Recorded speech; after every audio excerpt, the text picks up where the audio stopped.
श्री गणेशाय नमः। श्रीमद् देवी भागवत महापुराण पंचम स्कंद। पिछले अध्याय में, पिछली कथा में आपने सुना रक्त चंड मुंड का वध मां भगवती ने किया।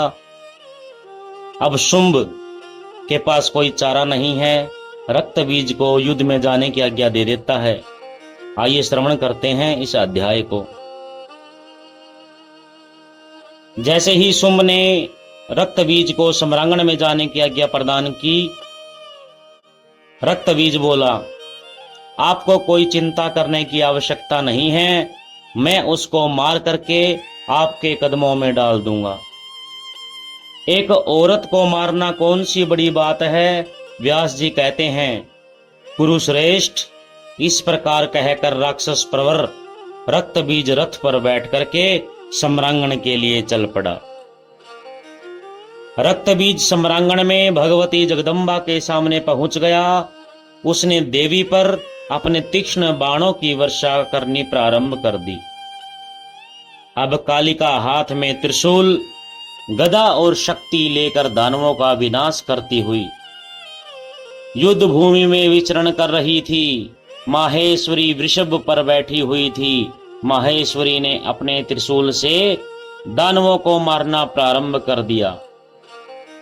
वैष्णवी के चक्र और गदा के प्रहार से अनेकों दानव मारे जाने लगे।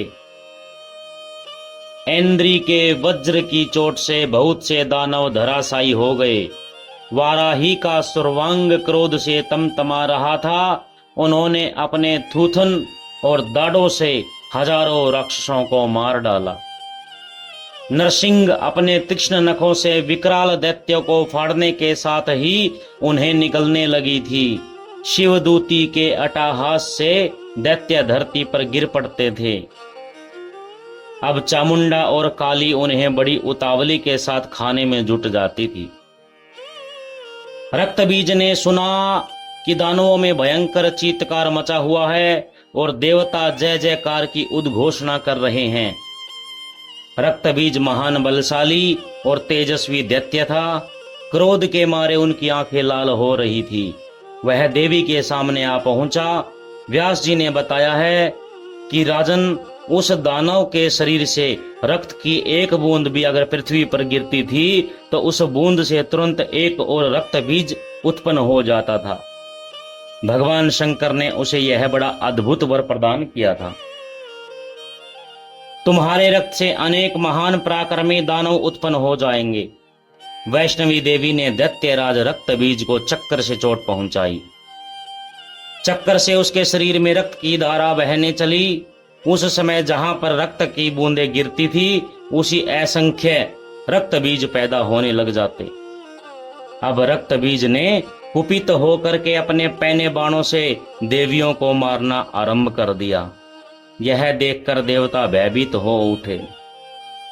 वेद व्यास जी कहते हैं कि इस प्रकार देवता जब भयभीत होने लगे तो भगवती जगदम्बा ने काली से कहा, हे चामुंडे, तुम अपना मुख फैला करके मेरे शस्त्राघात के द्वारा रक्त बीज के शरीर से निकली हुई रुधिर को पीती जाओ। तुम इस ढंग से दानव का रुधिर पीती जाना कि रक्त की एक बूंद भी पृथ्वी पर न गिरने पाए। इस प्रकार दूसरे दानव उत्पन्न नहीं हो सकेंगे।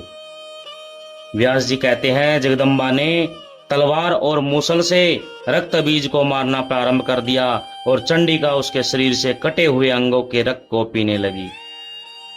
उस दैत्य के रुधिर से उत्पन्न हुए जितने भी रक्त बीज थे वे सभी गिरते गए और काली उन सब का रक्त पीती गई। इस प्रकार समस्त कृत्रिम रक्त बीज तुरंत ही चंडिका का कलेवा बन गए।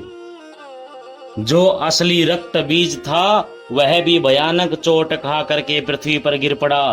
तलवार की धार से उसके शरीर के भी टुकड़े टुकड़े हो गए। रक्त बीज महान भयंकर दैत्य था। उसके मारे जाने पर युद्ध भूमि में दूसरे जितने भी दैत्य थे सब भाग करके शुंभ के पास पहुंच गए और रक्त बीज के मारे जाने का समाचार उनको दे दिया।